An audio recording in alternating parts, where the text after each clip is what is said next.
간절히 기도드리옵나이다. 아멘, 아멘. 할렐루야. 아멘. 우리 요시야 왕이다.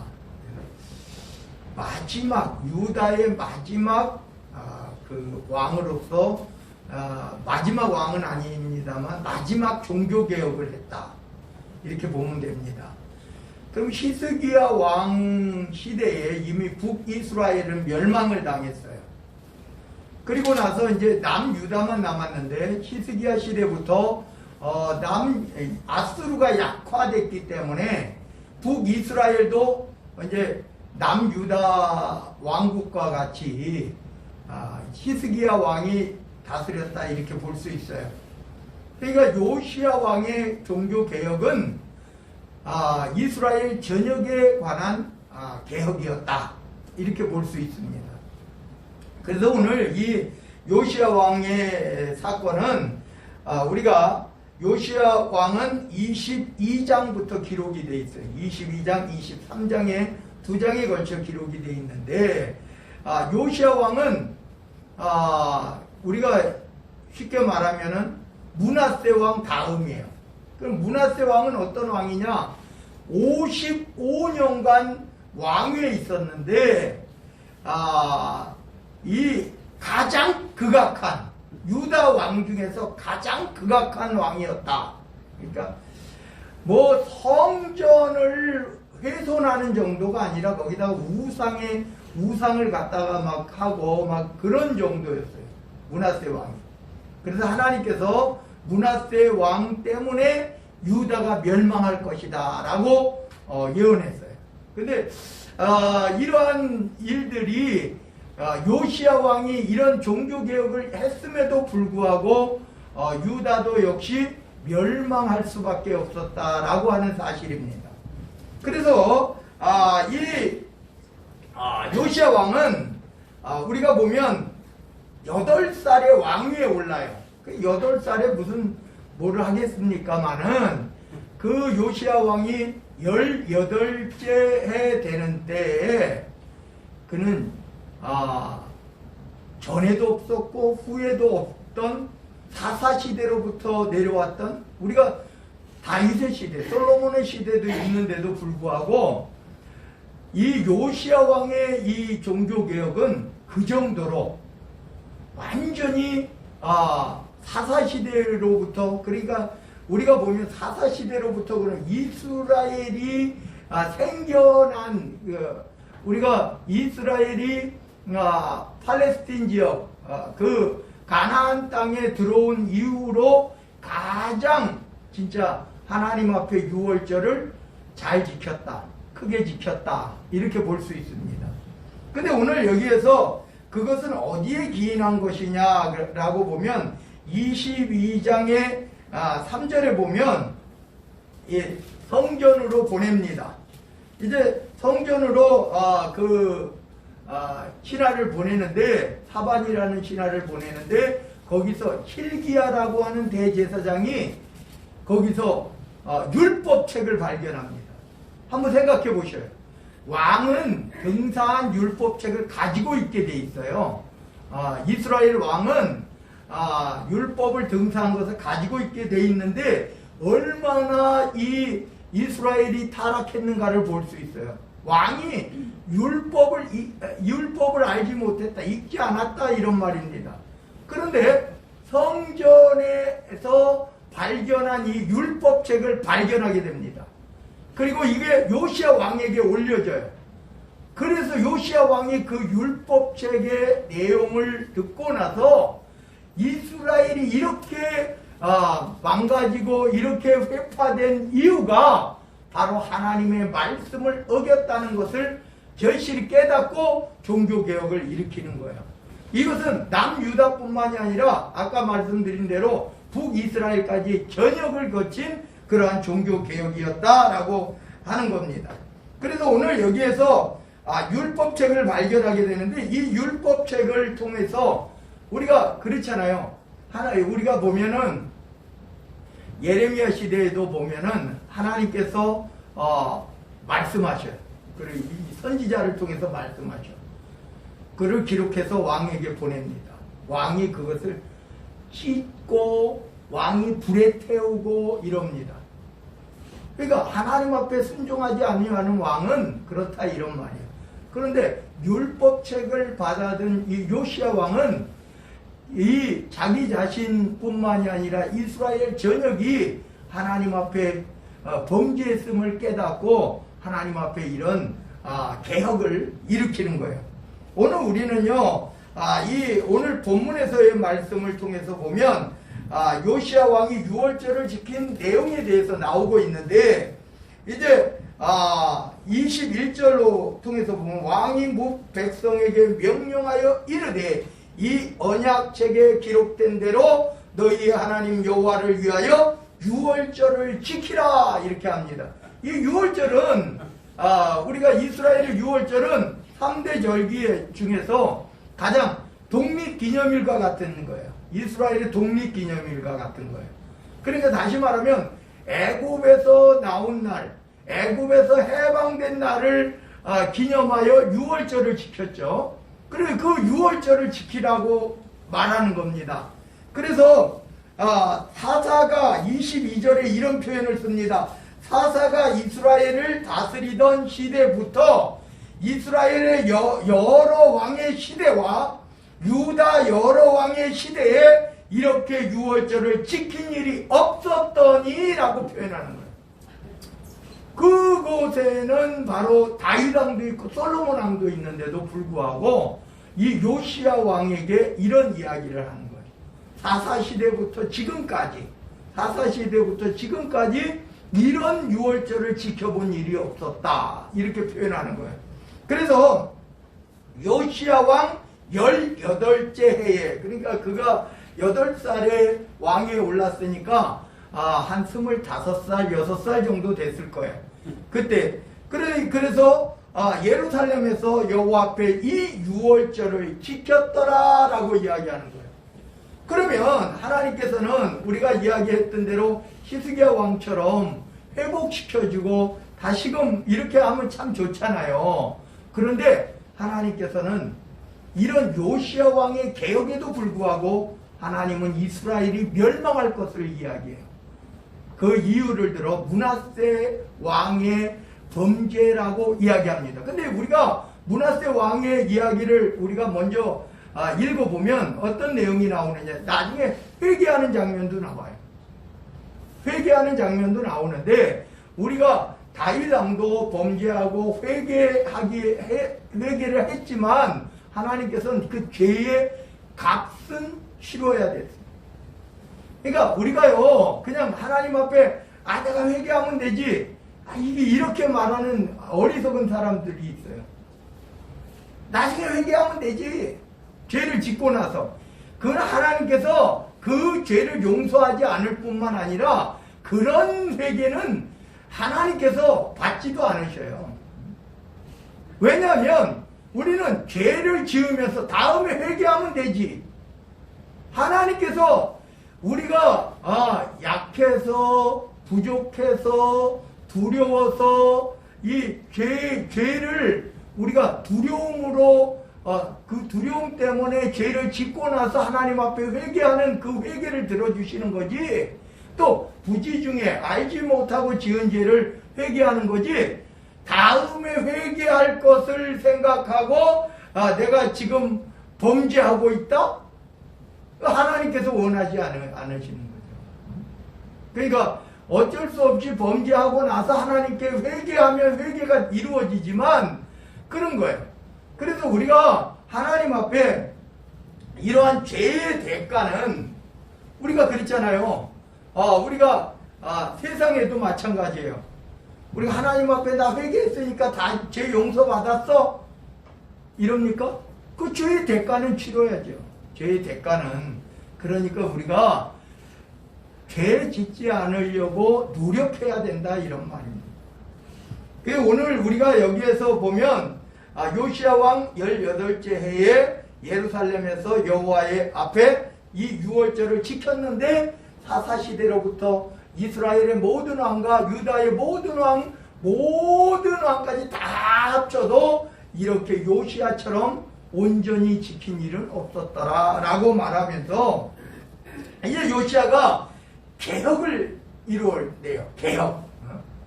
그 6월절만 지켰다고 하나님께서 하시는 것이 아니라 개혁을 이루어내는데 이제 모든 우리가 여기에서 보면 24절로부터 보면 요시야가 또 유다 땅과 예루살렘에 보이는 신접한 자와 점쟁이와 드라빔과 우상과 모든 가증한 것을 다 제거하였으니 라고 말하고 있어요. 이는 대제사장 시르기야가 여호와의 성전에서 발견한 책에 기록된 율법의 말씀을 이루려 함이라. 우리 요즘 이전부터 계속 우리 교단이 WCC에 속한 교단이다.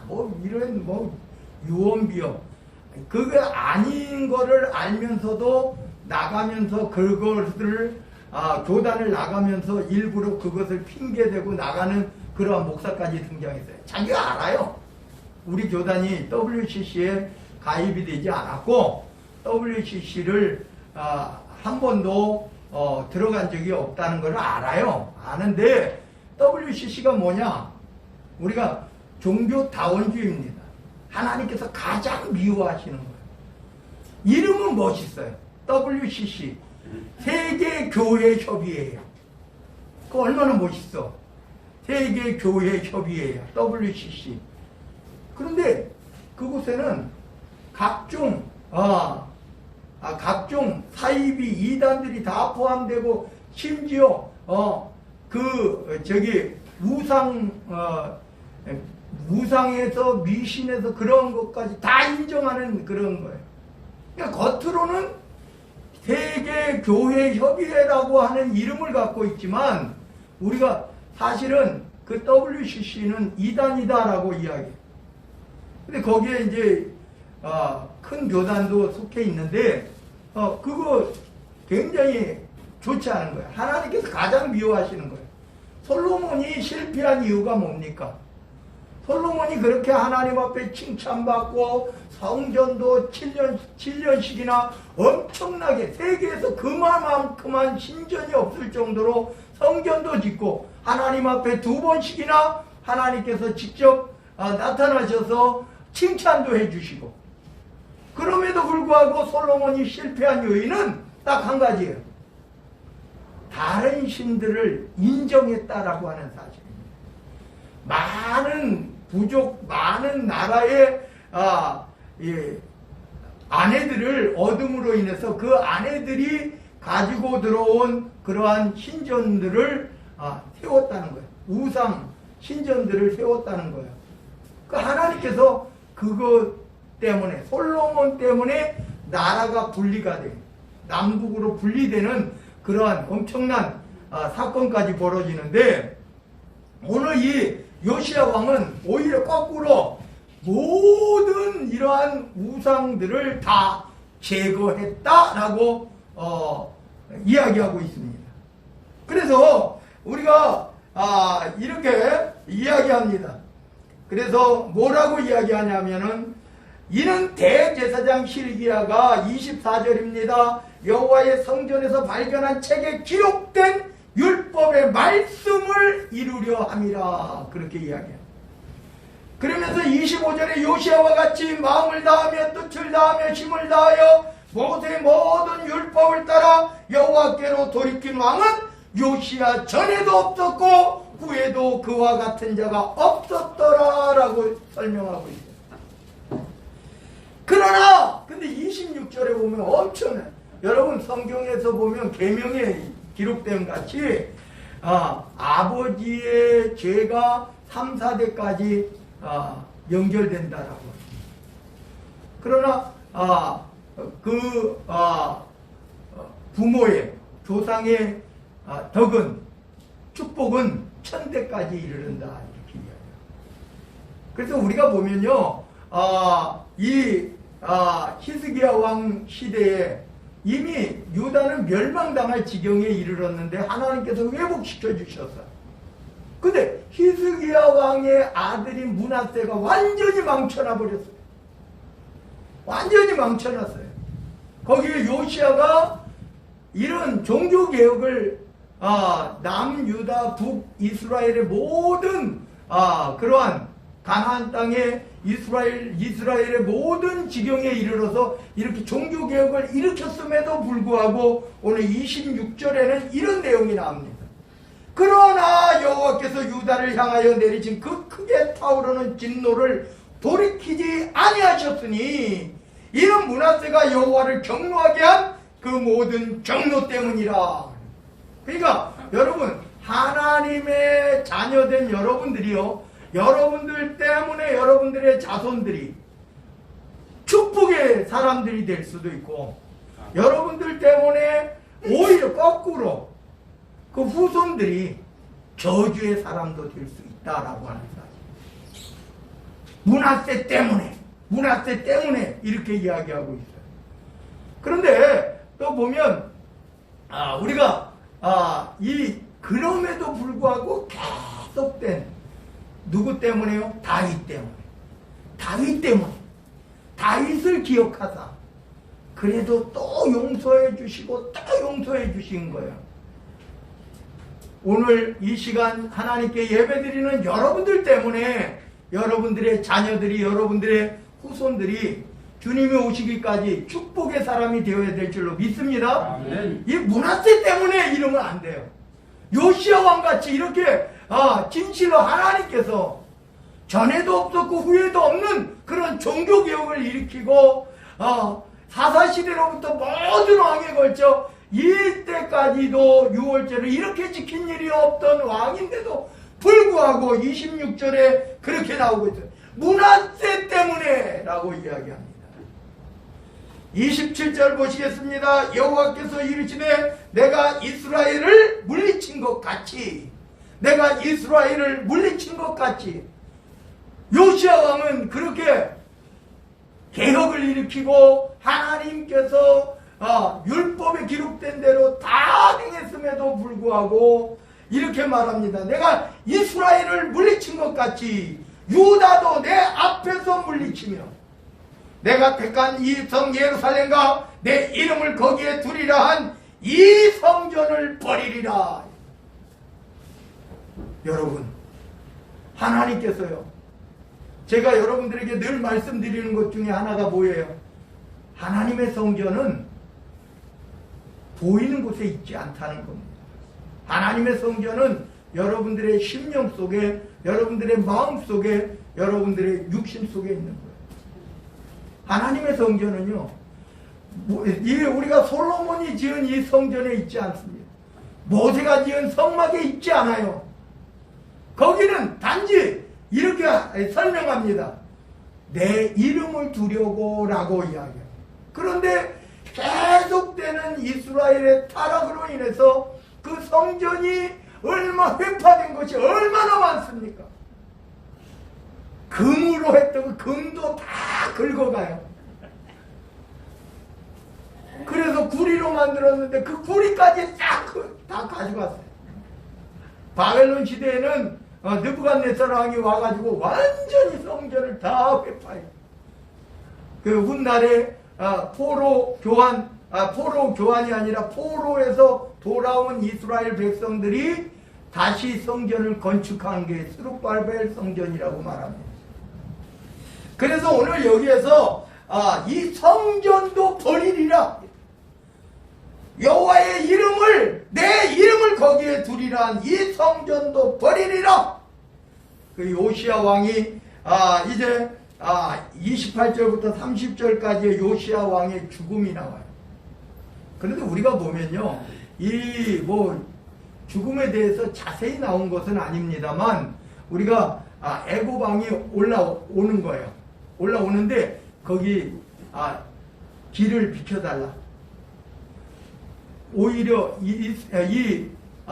애굽 왕은 저 북쪽으로 향해서 자꾸 바벨론이 남방으로 내려오니까 그것을 막아주려고 했던 거예요. 그런데 불구하고 변장하고 요시아 왕이 변장하고 있다가 결국은 죽음을 맞이하게 됩니다. 그래서 우리가 보면요, 그의 나이가 8살에 왕이 되었는데 31년째 되는 해에 죽었다라고 표현하자면 38살밖에는 살지 못했다 이런 말이에요. 오늘 제가 여러분들에게 분명히 말씀드리는 것은 여기에 성경에 기록된 그러한 것 문화세 때문에 여러분들 때문에 여러분들 자녀가 여러분들 후손이 축복이 될 수도 있고 여러분들 때문에 저주가 될 수도 있어요. 우리는 어떤 것을 선택하시겠습니까? 우리 하나님의 자녀로서 나 때문에 오히려 현대까지 이르는 하나님의 축복이 여러분들에게 있어지기를 마지막으로 축원드립니다. 기도합니다. 사랑의 하나님 감사합니다. 요시야 왕의 요시야 왕은